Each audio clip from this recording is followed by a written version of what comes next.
I wasn't like... Oh, there we go. If I wasn't committed to this, I would not be out right now. I would be hoarding all the European foods I could from my underground bunker. But I guess maybe you're a little more advanced and you have already got the foods and now you're just looking to make the books for your underground bunker. I don't know.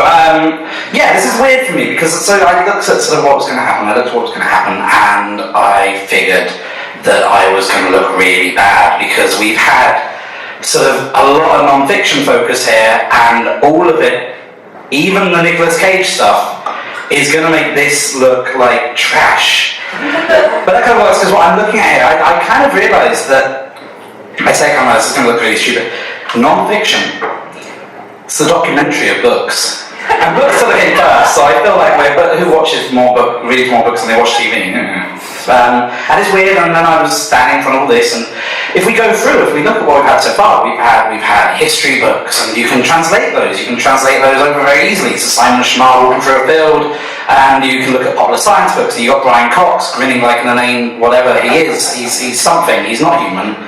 I'll find that out. Even Nicolas Cage, there's a whole channel for biographies. They call it the biography channel, it's really easy to find. And last year I did this great thing. I was realising that my reading was essentially non-existent apart from asterisks. And so I sort of did this thing where I made an effort to read more books, and I, 6 months into the year, I realised I'd accidentally done this thing where I'd been alternating non-fiction and fiction the entire year long, which was kind of great. It led to some weird places because it wasn't all. So I read maybe a few biographies. My favourite one, I think, was there was a book about pineapples, just the history of the pineapple. I saw it in Cambridge, and it had a pineapple on the cover. I don't know about you, I fucking love pineapples. And that was a good book. That was great. It had all the obscure facts about 1950s Hawaiian pineapple manufacture, and well, canning. You don't manufacture pineapples. I know that because I read a book. And it was by someone called Fran Bowman. There's this woman called Fran Bowman who has two things that you should know about Fran Bowman. One, she fucking knows pineapples. She knows her pineapples. And two, she's married to the guy who is co-creator of Ali G, director of the last two Muppets films, and less to his credit of the new Alice in Wonderland film. I'm thinking, if any of you guys are looking for like the last two for your next dinner party, that there, Pineapple Facts, Muppets, that guy there, Kermit. I've not met Kermit. And yeah, so you've got all these things. I think that book there, it's non-fiction, and if you were to do a documentary, that's a BBC4. That's a BBC4 cock dancing documentary in pineapple form. And then I've got this. And this, my friends, is worse than the lot. This is I don't know if you saw it last month, this is the human pup of documentaries in book form. This is the weird thing Channel 4 does, where it takes a group of people and it looks at that group of people and it says, hey, this is a part of society you might not know about, and they try and pretend they're not judging them, but they're judging them. They're very much judging them, and it's great. And it's sort of thing you don't watch when it first goes out, and then everyone at work is talking about it, even though they've not seen it either. They've just seen like a clip on, I don't know, This Morning or something, and then they're looking into it and they're like, pups. These people in pup suits. I didn't even know that was a thing. This is Stars. This is the Secret Fantasies of Fans. It is essentially, it came out in '85, and it's not secret fantasies. It's interviews with and letters from fans of 1970s, late 70s and early 80s pop stars. It's not secret because all of these have been gathered very willingly from people who've sent them in or offered interviews. Phone interviews, really, there are phone interviews where people are describing their fantasies and orgasming on the phone. It's awful, and you should be ashamed of even being in the room with this book. So now I'm going to go through it. And it's great. It is very much the Human Pup documentary. I like that documentary in the sense of how shameless it was. It starts subtle. It pretends at the very beginning that it's just documenting. Documentaries document. That's what we do. That's what we're doing. I really wish I had the mic stand now. Here we go. And so, oh god, look at that. Professionalism. Passive aggressive. There we go. Okay, a little bit short for me, but you did your best. Let's milk it for every laugh. Every laugh, people. He earned that. No. So the human puppy, it starts with this guy. I can't remember his name because frankly no one was paying attention to the guy's name. He was in a latex puppy suit and everyone's just looking at him, and it starts as like, look at this guy, his interests are different from yours. You might be into chess. No one really is anymore, but still you might be. You might be into FIFA. He's into puppy suits. It's still innocent. He's just sort of describing what he's into. This is the equivalent. It starts very simply. I don't know if any of you know or are aware of Nick Haywood. If you are, well done. You should do more pub quizzes. You're going to benefit.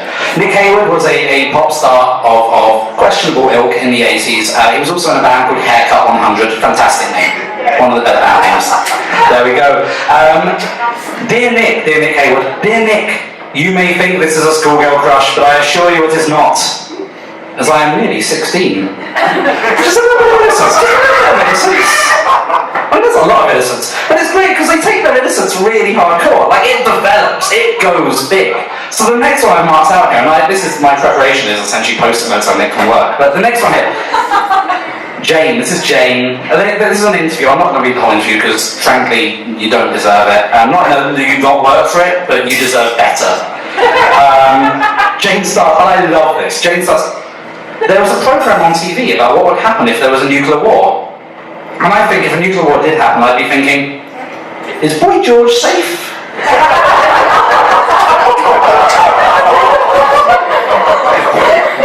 I mean, that would probably be on the agenda of a really, really well-informed and generous pop journalist, I guess. But there's the naivety, and it goes, and it develops slowly. Barry Manilow was big, apparently. It's scary. And the naivety starts to develop, a bit like in pups, in the human pups, it starts to get weird because you realise that it wasn't, I mean, they pretend it's innocent, but there was a little bit of him, and they're documenting. You don't judge, but they're, you know. And so there are people who write the letters, and they write a lot of letters, they make up words. I thought, really, like the Lady Gaga album Monsters, and then One Direction, it was Directioners, and that was all making up, it was new. No, they've been doing this for a while. People sign off letters here. Well, now I've got that off my chest, not going to tell you what that was, you don't need to know. I feel better. Manny love, as always. Manny love, my friends, is the love that you and your letter-writing companion share for Barry Manilow. Manny love, as always. Also, Manny lusting. Manny lusting, obviously, I'm not going to have to go too much into this, it's lust that you both share for Barry Manilow. And then Manny gropes. And I'm lost at that one. I mean, obviously, they're obvious, but they're not groping Barry Manilow.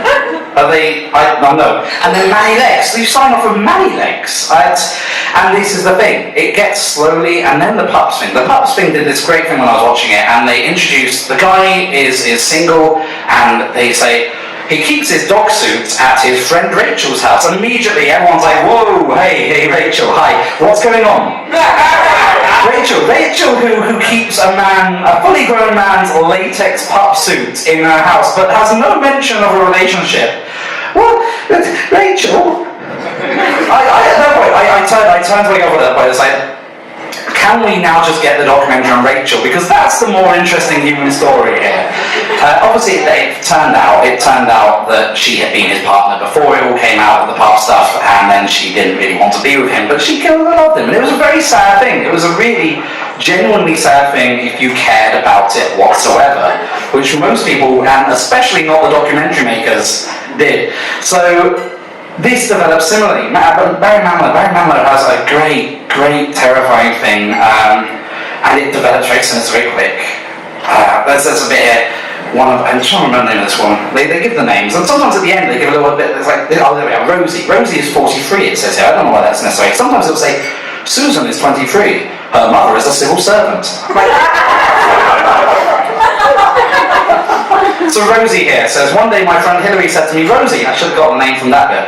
If Barry had lived, Barry Manilow, it's always Barry Manilow is Barry to them, they're on first name terms. You're not, you haven't met him, but neither are they, and they're fine with it. Rosie, if Barry had lived 2,000 years ago, who would you say he was? Me and Hillary didn't say anything. We just looked at each other, and we knew what we were both thinking. She said, yes, precisely. I think he's the second coming. Which is kind of there's an innocence there, there's a naivete. I won't allow that. Except the thing is, the whole of Rosie's interview, the long interview she gives, that is a lot less filthy than some of the interviews in here, but again, you're better than it. It starts with this. The thing's subtitled Rosie, Barry and God. So that should be a clue. But me and my husband only live together now as brother and sister. It's sad. Now I'm already interested in the husband. Because, and this may seem rather silly and stupid, that's her, not me, she acknowledges this. I just feel unclean with any other man apart from Barry. If I can't have sexual intercourse with Barry, I'll go without. I'll never be unfaithful to Barry. My husband understands. No, he does not understand this. And I can tell you why he doesn't understand this. It's a really simple thing. Because later, he just rants at her for a while. He's got someone at work who likes Barry Manilow, and she wants to bring him home, and he says, no, the trouble with you, Rosie, is that you think everybody should be addicted to Barry like you are. When the neighbours come round, he says, you're embarrassing. It's like you've got no other subject. Barry this, Barry the other. It gets embarrassing. I say, well, I understand your sister Hilary has a bit of interest in the chapel. And he says, not what you do with Barry. And then just sometimes, and this is just now rubbing into the wound for him, living together with her brother and sister. And as I say, we've got separate rooms now, and sometimes I say to my husband, go and have a look in my room, see if Barry's in there. That's awful. And he accepts it. No, he does not. He does not accept this at all. And there's that. And you've got that, there's a sadness there, but there's also you taking the obsession maybe a little too far. And then, in Human Pups, he's still fairly innocent. He's dressed up, he's as a dog, he's wandering around. He goes to like a European Championship for Human Pups, that's the thing.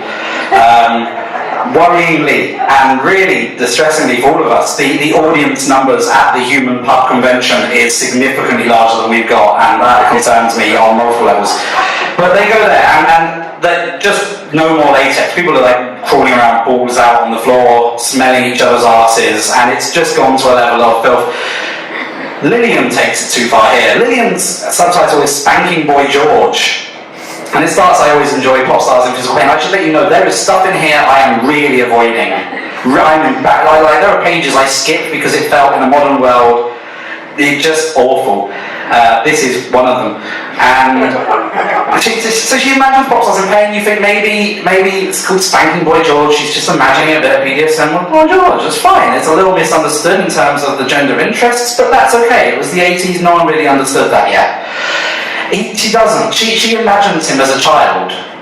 She doesn't. It gets better, but not much. She doesn't imagine her spanking child Boy George because that would have been something I'd skip. She imagines watching Boy George's mother spank Boy George, and it gets far worse because she starts often fantasizing. I often fantasize about hepatitis or migraine. So I might imagine Boy George has hepatitis. He calls us a few years ago of this girl he slept with. He goes on and she suggests this thing where he's ill and he's tired and he's being driven home by the DJs David Jensen and John Peel. They drive off in a car with John Peel driving and David Jensen in the front seat. They're driving back to George's house and it gets overlaid and he gets slowly worse and worse. Then Peter Powell, I don't even know who Peter Powell is, this is a book full of things I don't understand, gets in the back and says, are you alright? And George says no. They eventually get him home and he goes up the steps and then nearly collapses on the second step.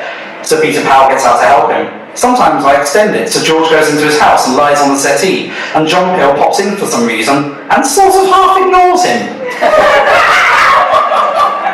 Later, but it gets terrible. Like, this woman, by the end of this thing, she's saying how she sympathises with Mark Chapman, which is one thing because he killed John Lennon and that's awful, but also this is like 3 years after it came out, I started writing this. And I get to it, and I sort of wonder what I take from this. I wonder what I take from this and what I take from this compared to Human Pups, and I realise, well, firstly, in this particular case, I sort of start to wonder if One Direction really have it as bad as they think they do, because then I think they probably do, because according to this, every fan in the world is out to spank you, kill you, give you hepatitis, and then leave you on the couch with John Peel watching over you. And I wonder if this is a proof, just like the Human Pups is proof that anyone who likes puppies and latex is a fucking creep.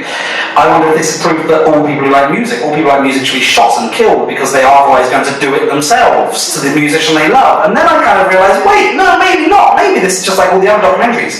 Maybe, well, the ones like the Human Pup or the Living Dolls, maybe this is the sort of thing where they take something that's really small, doesn't really matter at all, and then they present it in such a way where you only see that thing thing that doesn't matter anymore. And then you're terrified of it.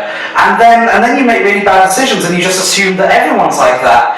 And then I think maybe everyone's doing that. And then I realised that this morning we sort of got the evidence that that's exactly what's happening. And now I'm kind of thinking Lillian and her hepatitis dreams are not the worst thing that we could have ended up with today. So thank you very much.